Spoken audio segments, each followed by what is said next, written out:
ไปแล้ววิ่งทั้งไกลต่อ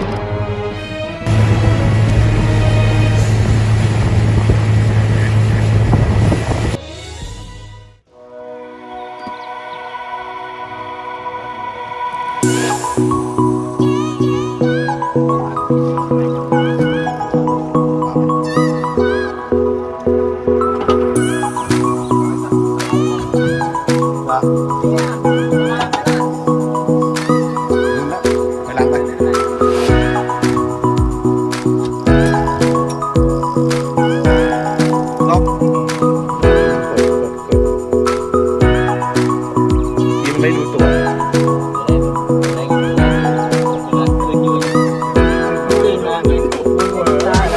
อะไรขึ้นมาเนี่ยดูตัวอีกทีเข้าตรงนี้เลยนะครับ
บอลข้าง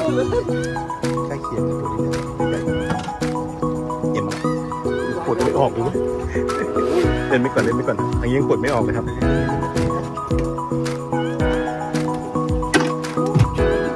เดี๋ยวอย่าเพิ่งจับเกียร์สายตัดเลยปูนไม่ทันเลยอะอย่างนั้นเลยครับไหนพูดอีกทีสิครับมันเป็นยังไงนะจิ๊กนะจิ๊กใช่ไหมครับจิ๊กนะจิ๊กครับจิ๊กขามือเลยโอ้โหใหญ่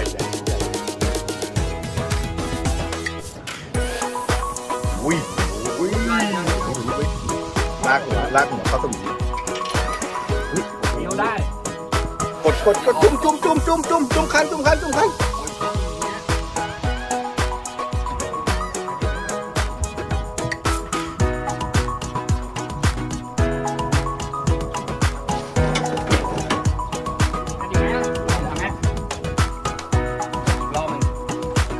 ไปแล้ว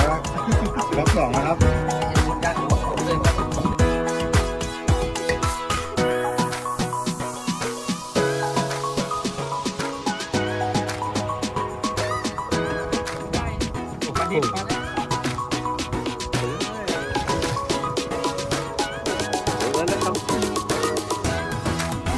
ไซส์กำลังดีเฮ้ยตักดีดิหัวเข้ามึงตักเอาหัวดิมึงจะบ้ามึงเอาร้อยเนี่ยเดี๋ยวมันม้วนแค่นั้นแหละเมะป่ะ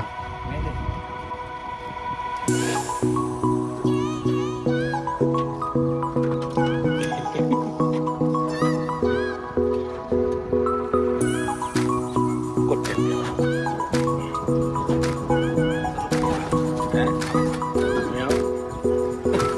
ก็อาจจะเต็มลำก็ได้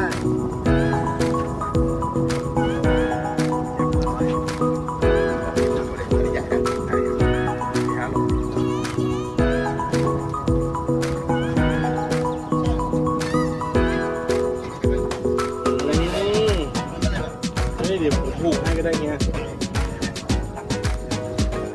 เพราะว่ามันไปตรงกับข้อพอดีใช่ใช่มาละมอบตัว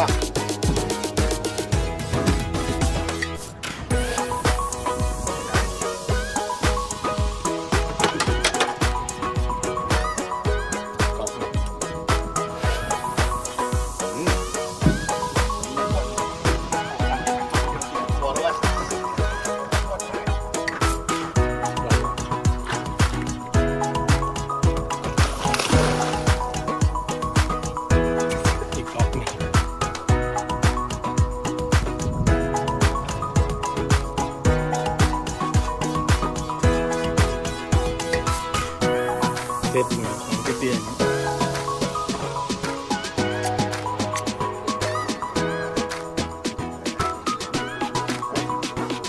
ที่ผมพูดเข้ามาถึง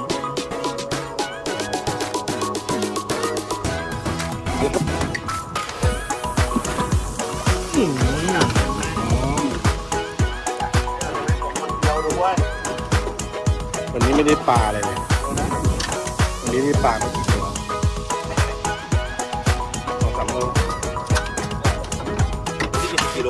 นี่ใหญ่มาแล้ว3-4 โล 4-5 โลพี่ก็เลยดอกอยากให้ดอกไก่ชมไอ้ดอกไอ้กอไอ้ฉมถึงไม่ได้แน่นะกอโฉมดูปลายคันดิโฉม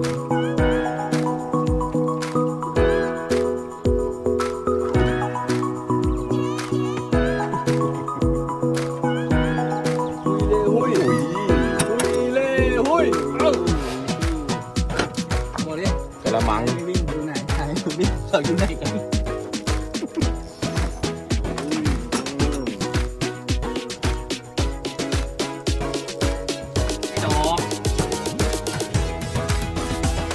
ขาวมาเลยเนี่ย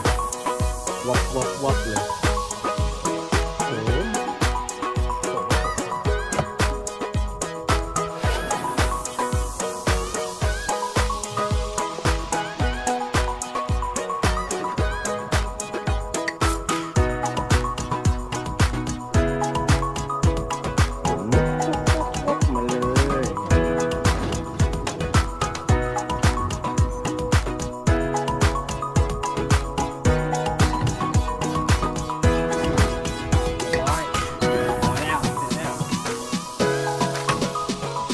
โอ้โหมาเลยไฟวันนั้นเลย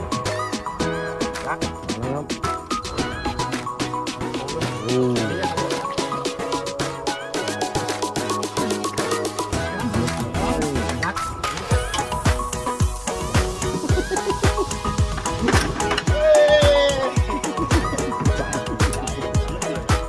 เริ่มเลย